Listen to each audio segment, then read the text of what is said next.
gitu. Terus sempat betul. juga ada membernya Bali United itu juga sempat datang ya. Iya, Itu gimana? betul. Kok kayaknya udah terkenal banget nih Rockefeller di Bali. Atau gimana nih? Atau rahasianya apa sih Berkat sebenarnya? sebenarnya sih rahasianya gini. Jika kita ingin membuat sebuah karya, itu ya harus dengan ikhlas, tulus gitu sih, tanpa mengharapkan imbal apa-apa gitu. Intinya apalagi bekerja yang kita jadikan kanvas ini kan kepala, Iya, iya. rambut orang gitu. Ini yang sangat bagi saya tuh sangat sakral. Ketika kita punya niatan cuma biar dapat uang aja nih, nyukur nih, nyukur biar dapat uang aja, udah pasti nilai itu tuh nggak bakal dapat gitu, nilai yang terpendam itu gitu. Iya. Jadi ya rahasianya sih dalam hati saya itu selalu setiap mengambil ke para orang itu saya pasti bakal bikin kamu lebih baik dari sebelumnya gitu. Saya nggak bisa bikin kamu ganteng, itu nggak mungkin.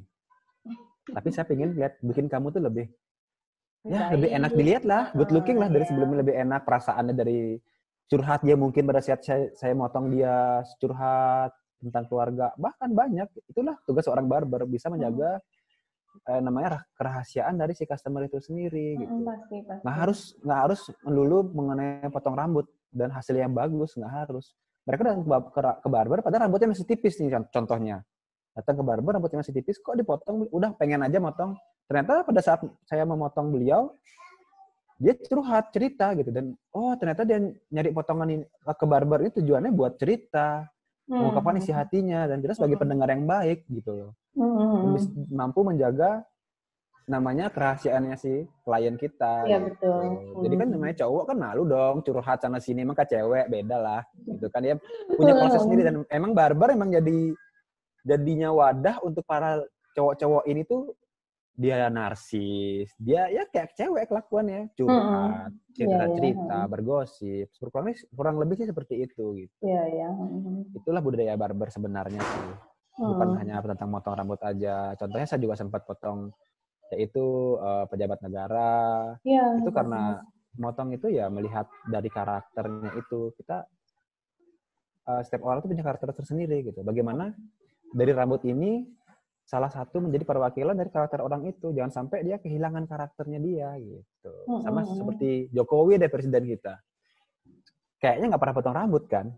Tapi rambutnya gitu-gitu aja. Iya, panjangnya kayaknya sama terus ya, Beli ya? Iya, nah itu dia.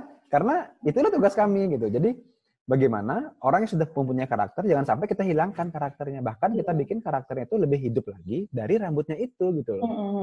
Dan itu hal yang sangat susah dilakukan karena memotong rambut tanpa kelihatan dipotong itu susah.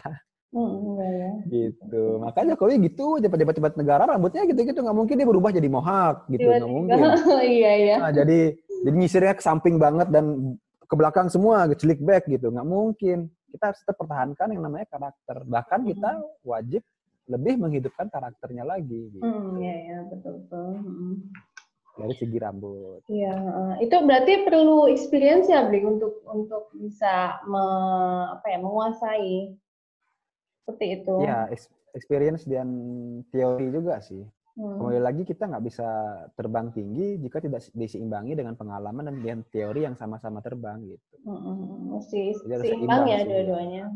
Saya dulu juga awalnya sempat sekolah di Rudi Adi Suwarno. Gitu. Dari situ lumayan lah teori dasarnya di sana dapat, dan ya saya terapkan dengan ilmu kuliah saya juga. Saya terapkan walaupun ilmu politik, tapi setidaknya di situ ada cara berpolitik yang baik seperti apa, cara negosiasi, dan cara negosiasi seperti apa. Jadi kita cari win-win solution. Oh, kamu maunya A, saya punya kemauan B di kepala kamu. Ya udah, kita berarti carinya AB gitu. Kita buatnya AB jadinya gitu. Kurang lebih sih seperti itu. Jadi ya lebih sistematis lah. Iya, keren banget nih. Gitu. Berarti itu ya, berarti saat ini Rockefeller ada berapa pegawainya? Sekarang itu ada 3 orang sih. 3 orang. 3 orang. Nah, karena sebelumnya kita berlima. Baru tahun ini kita regenerasi. Sebelumnya sudah 4 tahun. Ada namanya Koming Solomon, ada juga Ferry dan Yulan sebagai Lady Barber. Oh iya ya. Ada ceweknya juga berarti ya, Bling? Iya, betul ada. Keren banget ya dia memilih untuk jadi barber gitu. Karena barber ini kan khusus cowok kan ya dia. Maksudnya barber Cowok. tuh Iya, yang betul. membedakan dengan salon biasa itu barber Salon. khusus cowok. Mereka ini direkrut oleh Brigade itu uh, dari mana? Atau mereka yang apply sendiri untuk ke Rockefeller ini? Ada yang apply, ada yang karena koneksi teman saya dan saudara saya sendiri, begitu sih yang kemarin. Jadi ya karena punya ketertarikan dan saya bilang juga ini nih salah satu skill yang seumur hidup dibutuhkan. Sampai kita walaupun kita jelek-jeleknya kita nggak punya uang, saya nggak punya uang dan saya nggak bisa bikin usaha, setidaknya saya masih bisa nyukur orang di rumah gitu loh. Karena kan yang namanya tukang cukur ya masuk gang pun bakal dicari sama klien tetapnya gitu. Iya, betul. Dimanapun gitu loh. Itu sih sampai tua pun juga walaupun kita sudah tua renta, setidaknya kita masih diberikan kesehatan, pasti masuk kok. Jangan pernah takut gitu. Makanya ini sangat menjamin masa depan. Menjanjikan ya. Dan sangat menjanjikan dan kita ini telat bagi saya. Saya pun ngerasa telat gitu loh. Misalkan wah kenapa saya nggak dari kecil udah jadi tukang cukur ya gitu. Sekarang pastinya menjadi seorang master dong. Gitu. Karena ya itu. Karena sangat dibutuhkan sama orang, apalagi cowok sebulan sekali dan paling cepat 2 minggu sekali motong. Lumayan iya loh, dong. Cowok cepet banget ya kalau potong. Iya. Iya. Oke deh, kita next ya. Semenjak terjadi COVID-19 nih, strategi di Rockefeller Barber gimana, Bi? Apa yang berubah? Wah, banyak banget sih yang kita berubah. Yang pertama sih dari servis ya. Sebelumnya kan kita servis saya ini ada potong, keramas, head massage, dan cool towel. Baru styling terakhir. Sekarang di masa COVID ini saya rubah keramasnya jadi di awal. Gitu. Keramas di awal ya? dengan tujuan juga ya rambutnya juga kita nggak tahu isi bakteri ataupun apapun itu, intinya kita pengen bersih baru kita mau mengerjakan gitu. Dan selain itu kenapa di akhirnya juga jadi servis yang masa COVID ini keramas dulu, potong rambut, baru styling. Kita nggak keramas lagi di akhir. Tujuannya apa? Ya untuk biar membantu program pemerintah juga biar pada langsung pulang gitu loh. Iya. Pada akhirnya mereka nggak jalan-jalan dan pulang ke rumah untuk keramas setidaknya. Itu sih tujuannya. Dan dari segi alat-alat dan kebersihan juga saya sangat bersyukur terutama untuk masalah COVID ini ya. Kenapa dengan COVID sudah banyak tempat-tempat barber lain pun semakin dia detail masalah kebersihan dan kesterilan alat-alat. Iya. Kan dulu banyak yang ragu ke Maduratna dan tempat lainnya dengan penggunaan silet ya. Iya, betul. Berulang kali sempat tuh ada dan menjadi booming juga gitu ya. Setidaknya sekarang dengan adanya seperti ini, jika masih ingin berlaku seperti yang kemarin-kemarin, pastilah tempat Anda tidak ada yang mau masuk gitu. Orang takut, ragu. Jika tempat kita bersih, dari kaca aja kita lihat bisa pas kita lewat, tempatnya kacanya aja bersih, pasti dalamnya bersih. Dari depannya halaman aja kotor, lihat kacanya juga nggak pernah dilap, pasti dalamnya kotor. Gitu aja, udah simpel. Bukannya kita judge by casing, bukan. Tapi memang dari lingkungan pun salah satu bisa menjadi hal yang meyakinkan orang gitu. Oh, indah ya tempatnya, bagus, rapi, bersih gitu. Pastilah yang lain itu pasti mengikuti gitu. Jangan diragukan gitu. Makanya saya juga di COVID ini ya lebih menekankan kebersihan dan kesterilan alat-alat sih. Ya, di rutin dibersihin ya. Per orang bahkan sekarang bedanya. Oke. Berarti setelah dipakai langsung dibersihkan. Langsung dibersihkan paling baiknya dan efektif langsung. Kan orang bersih kita nggak mungkin ngomong gitu kan. Kesannya nggak percaya orang. Lebih baik pada saat orang ingin memotong, maaf ya, saya bersihkan dulu. Di depan matanya mereka kita bersihkan dulu semuanya biar mereka lihat kebersihan kita tuh. Iya ya, betul. Sama untuk dari SDM-nya sendiri juga pada saat memotong itu ada perlengkapannya? Perlengkapan ada dari sarung tangan, pakai sarung tangan. Sarung tangan.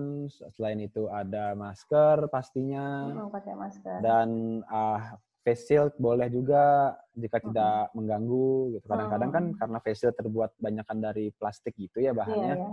Karena adanya cahaya-cahaya gitu jadi mengganggu mata kita membuat potongan yang bagus gitu. Iya sih. Kadang-kadang dibuka sesekali. Cuma kan ya demi rasa nyaman dan aman, ya lebih baik kita pakai, mungkin di finishingnya agak kita buka sesekali untuk face shield-nya.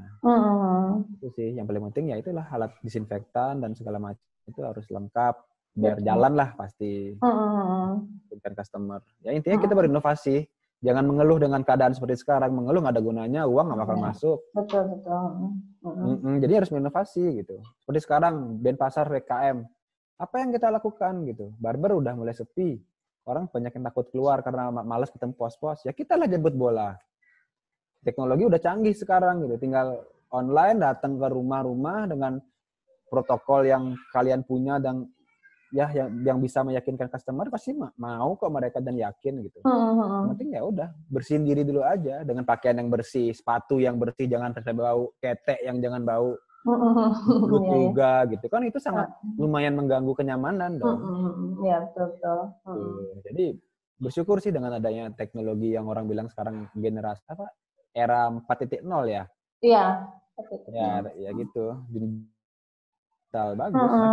UMKM doang yang bisa bikin jalan ekonomi kita sekarang. Iya betul. Malah pengusaha-pengusaha kecil ya beli ya. Iya. Dan pemerintah sudah menolong kita dengan dari memberikan subsidi ke pinjaman-pinjaman yang kita lakukan di KUR itu gitu loh. Jadi tolonglah hargain juga pemerintah, jangan hanya dihujat dan yang lainnya gitu. Kalianlah yang berinovasi dengan keadaan seperti sekarang gitu. Dikit-dikit minta subsidi segala macam. Tapi ya banyak kok mereka pikirkan juga gitu. Udahlah ikutin aja. Dan berinovasilah kalian, inilah tantangan kita untuk bertahan. Betul ya. Gitu. Lakukan aja yang terbaik, optimis. Pasti bisa kok. Iya. Jangan males ngarepin diem di rumah dapat uang banyak. Nggak ada zaman sekarang. Iya betul. Tinggal beli modal kuota, banyak informasi. Udah pelajarin, tinggal kita kembangin di Bali. Ya, setuju, iya. Karena kayaknya dengan adanya COVID-19 ini banyak sih memang yang awalnya mungkin mentalnya tuh down gitu kan, karena memang terjadinya tuh sangat tiba-tiba dan memang tidak disangka gitu. Cuman lama-lama memang kita harus bisa beradaptasi ya dengan segala kondisi dan situasi gitu. Iya betul. Karena ya mau gimana, karena hidup tetap berjalan kan gitu. Berjalan. Nah, apalagi kita pariwisata loh, bukan kayak Jakarta yang kantoran, notabene orang masih ada perusahaan-perusahaan besar yang mengcover mereka. Sedangkan kita hotel pun ngandelin tamu pun juga nggak ada, susah kan. Sebenarnya kalau di Bali sangat berat. Makanya ya itu sekarang juga fasenya banyak yang jualan, tapi daya beli nggak ada karena pariwisata kita nggak jalan. Makanya yang diharapkan ya kebijakan pemerintah ini yang sangat diharapkan gitu loh. Semoga tepatlah pengambilannya dan efektif gitu. Jadi biar cepat pulih kembali. Iya, beli semoga gitu ya, sih.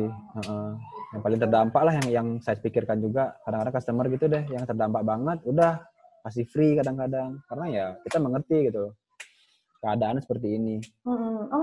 Pernah kayak gitu nih? Ya kita kan bukan pure bisnis ya, kita lebih karena seorang barber itu harus mempunyai rasa relationship juga ke customer gitu, ke klien. Gitu. Jadi ya intinya sih jangan mengejar uang materi terus, karena itu tuh bakal habis. Yang kita kejar itu adalah ya itu relasi tadi, koneksi. Jika kita punya hubungan yang baik, dia bakal datang terus nyukur ke kita.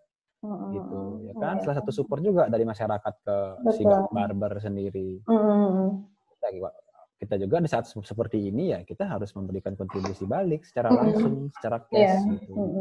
Kita saat saya cukur contohnya, oh saya di PHK, saya nggak kerja lagi, ya udah next time aja di saat udah pulih baru bayar lagi, apa. Kurang lebih sih seperti itu sih. Ya lebih ngalir lah ketimbang kita belikan promo, diskon, potong. Itu menurunkan nilai martabat kita sebagai karya kita loh. Ini kita berkarya loh di kepala orang. Gitu. Saya sih seperti itu. Saya nggak mau diskonin karya saya dan mempromosikannya ke media sosial. Lebih baik secara langsung aja itu lebih dapat. Loh kok saya didiskon? Oh nggak apa-apa. Soalnya sudah saya support. Ya salah satu strategi saya lah. Berikan reward ke customer pelanggan-pelanggan lama.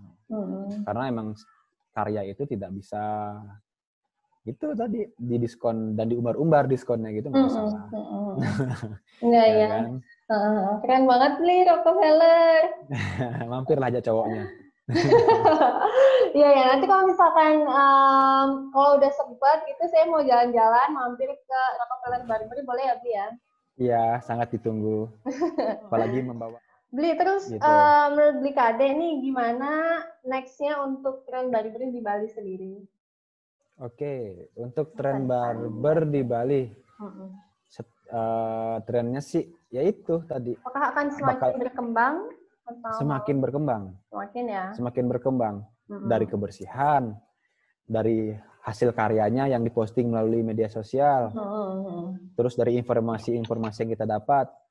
Jadi, sebenarnya dunia ini bisa dibilang sulit, tapi mudah banget juga. Tergantung kita filternya bagaimana gitu loh.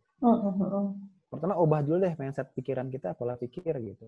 Jika ingin berkembang dan teman masa depan barber ini apalagi gitu. Dengan adanya sosial media, dengan adanya YouTube, banyak banget ilmu dan banyak banget yang bakal bisa kita lakukan gitu loh. Di situasi seperti ini apalagi.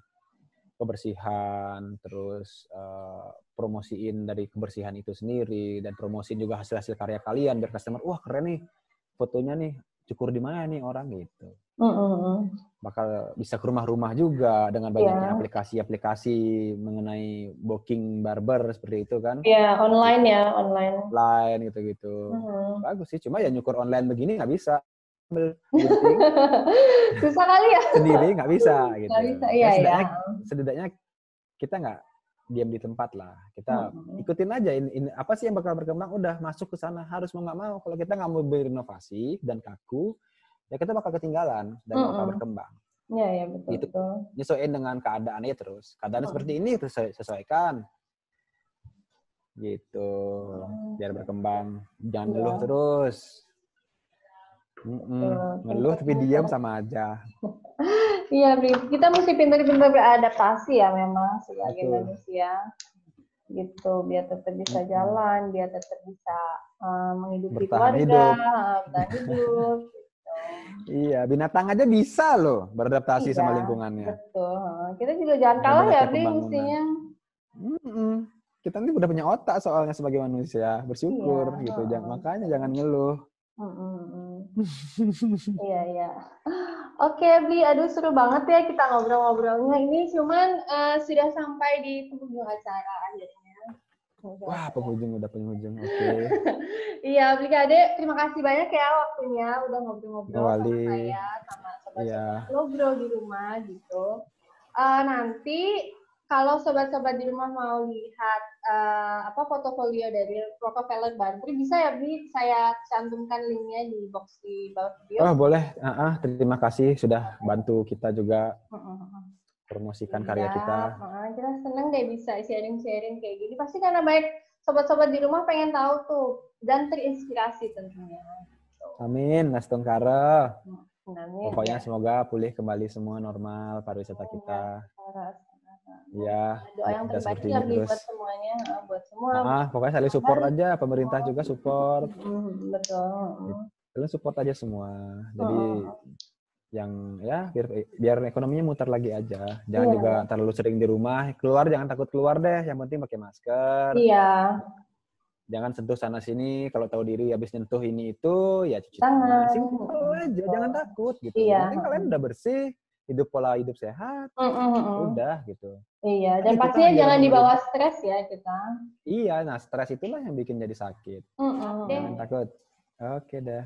Sip, thank you ya Bli Kade. See you. Ya, thank you. See you. Sukses semua, sehat selalu.